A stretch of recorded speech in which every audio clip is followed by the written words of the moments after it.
Hello বন্ধুরা, আশা করি সবাই খুব ভালো আছো। আমিও খুব ভালো আছি। তো চলে এলাম একটা ছোট্ট মজার কথা বলার জন্য। জাস্ট আমাদের এখন 10টা 20 বাজে, আমাদের খাওয়া হয়ে গেছে রোজকার মতনই।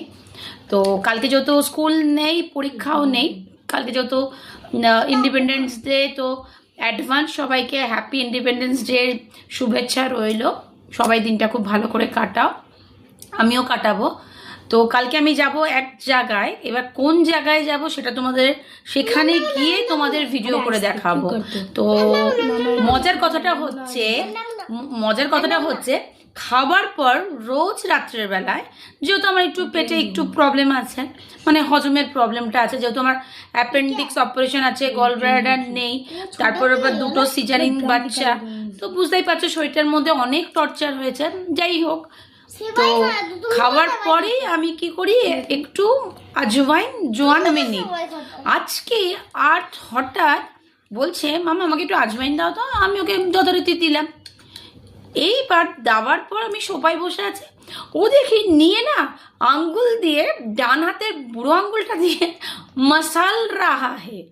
আমি বলছি, এটা কি করছিস? মানে ডলছে, মানে বা হাতে নিয়ে ডান হাত দিয়ে ডলছে। মানে আমার তখন মনে হলো একটা অন্য কথা স্ট্রাইক করলো। ও সেটা যদিও জানে না, আমরা যেটা বাংলায় বাংলায় বলি খৈনি খাওয়া, তো ও তো সেটা জানে না, আর এটা কি সেটাও জানে না। মানে হয়তো নুনটা ছাড়ানোর, মানে নুনটা লাগছে হয়তো, সেজন্য নুনটা ছাড়ানোর চেষ্টা করছে। তো এটা আমার জন্য খুব মজা। আমার মনে হলো সেই বড় বাজারে বিহারিগুলো হয় না, খৈনি খায়, ঠোঁটের মধ্যে দিয়ে কুড়ি মজুরি করে। তো যাই হোক, আমি কোনো মানে জাতিকে মানে কোনো রকমভাবে কষ্ট দিতে চাইছি না। আমি একজন বিহারি ঘরের বউ, আর এরাও হচ্ছে বিহারি ঘরেরই বাচ্চা। তো সেটা কোনো কথা না, জাস্ট মজা ফান করার জন্য তোমাদের সাথে সেটা শেয়ার করলাম। তো এখন যেহেতু 10টা 20 বাজে, তা আমি মনে করলাম যে আমার বন্ধুদের সাথে এটা শেয়ার করি। তো দেখো, আমি নতুন ব্লগ একদমই আনতে পারছি না, একটু আমার ফিজিক্যালি কিছু একটা প্রবলেম চলছে, যেটা আমি তোমাদের কালকে খুলাসা করব।